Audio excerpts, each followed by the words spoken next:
So ఈరోజు యాక్చువల్గా ఈ ఈవెంట్ ఈ ప్రెస్ మీట్కి మంత్రివర్యులు కూడా రావాల్సింది ఉంది. పోతే ఆ ఇన్సిడెంట్ వల్ల సో ఈరోజు ఆ ప్రోగ్రామ్ని క్యాన్సిల్ చేసి సో మీడియా మిత్రుల ద్వారా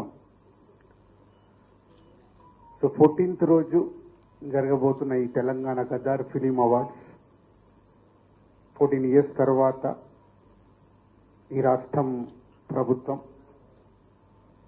ఈ కార్యక్రమాన్ని పెట్టడం, దాన్ని విజయవంతం చేయాల్సిన రెస్పాన్సిబిలిటీ ఎఫ్డీసీతో పాటు film industry and media. So ఆ రోజు కార్యక్రమాన్ని ఐఎన్పిఆర్ ద్వారా ఆల్ ఛానల్స్కి లైవ్ ఇవ్వడం జరుగుతుంది.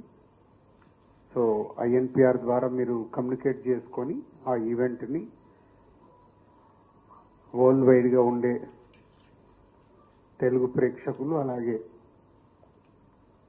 అదర్ లాంగ్వేజ్లు కూడా ఇప్పుడు పాన్ ఇండియా అయిన తర్వాత మన హీరోల సినిమాలు ప్రపంచవ్యాప్తంగా రిలీజ్ అవుతున్నాయి.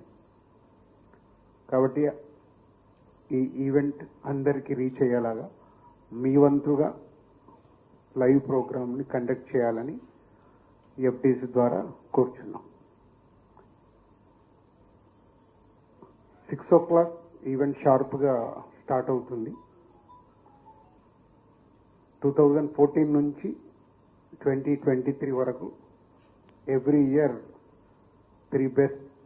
త్రీ బెస్ట్ ఫిలిమ్స్, ప్రతి బెస్ట్ ఫిలింకి hero, heroine, producer and director 4 awards ఇవ్వడం అనేది ఇప్పుడు ఈ తెలంగాణ గదర్ ఫిలిం అవార్డ్స్ నుంచి ఇంట్రడ్యూస్ చేస్తున్నాం.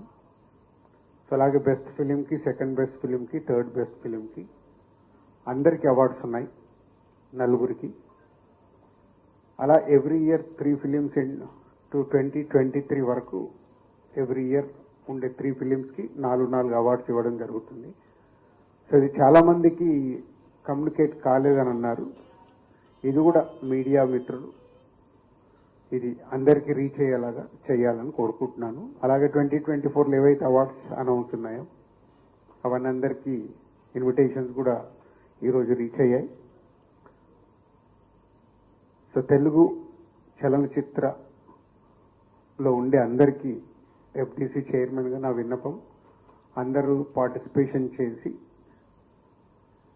14 సంవత్సరాల తర్వాత జరుగుతున్న ఈవెంట్ని సక్సెస్ చేయాల్సిందిగా అందరినీ కోరుకుంటున్నాను. Thank you.